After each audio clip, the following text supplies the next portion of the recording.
Vitajte pri dnešnom videu. Dnes sa pozrieme na 5 najmenej sexy športov, ktorým sa venujú muži. Tento zoznam vznikol za pomoci žien, ktoré určovali, do akej miery sú pre nich jednotlivé športy sexy. Čím menšie percento, tým menej sexy šport. Poďme sa teda na to pozrieť. Číslo 5. Cyklistika. Cyklistika vznikla po skonštruovaní bicykla v 19. storočí. Prvý bicykel podobajúci sa tomu dnešnému nakreslil vynálezca a maliar Leonardo da Vinci. Jeho bicykel však nebol nikdy vyrobený. Hromadnú výrobu bicyklov začal až nemecký barón Karl Friedrich Drais, ktorý je nazývaný praotcom bicykla. Cyklistiku ako sexy šport pre mužov označilo 37% pýtaných žien. Číslo 4. Jóga. Jóga pochádza zo starovekej a stredovekej Indie. Jóga sa cvičí rôznymi spôsobmi, v závislosti od typu školy a pripravenosti žiakov.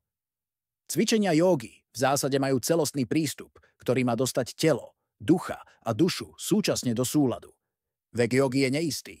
Teoretické a filozofické základy jógy sú vo Védach, najstarších indických svätých spisoch z doby okolo 3500 pred Kristom. Jogu ako sexy šport pre mužov označilo 20% pýtaných žien. Číslo 3. Kulturistika. Kulturistika je športová disciplína zameraná na zlepšovanie svalstva a posilňovanie. Jej hlavný cieľ je prostredníctvom použitia špeciálnych cvikov založených na progresívnom odpore dosiahnuť estetizáciu ľudského tela. Bodybuilding nie je len šport, je to spôsob života, prístup k cieľavedomému tvarovaniu ľudského tela. Moderná kulturistika sa začala rozvíjať na začiatku 20. storočia v USA. Kulturistiku ako sexy šport pre mužov označilo 19% pýtaných žien. Číslo 2. Golf. Golf pochádza zo Škótska a hral sa na britských ostrovoch niekoľko storočí. Napriek tomu, že bol považovaný za hru pre elitu, v súčasnosti získava širokú popularitu a počet hráčov po celom svete stále rastie. Ako to bolo na Slovensku? V roku 1906 sa v Tatranskej Lomnici odohral prvý golfový zápas v Uhorsku, na ktorom sa zúčastnilo niekoľko vtedajších prvotriednych hráčov. Golf ako sexy šport pre mužov označilo 13% pýtaných žien. Číslo 1. Aerobik.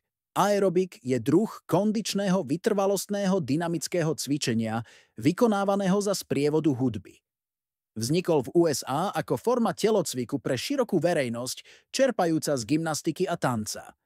Jeho priekopníkom bol Kenneth Cooper, na Slovensku Helena Jarkovská. Aerobik ako sexy šport pre mužov označilo 9% pýtaných žien. Ktorý šport je pre vás najmenej vhodný pre mužov? Dajte nám vedieť v komentároch.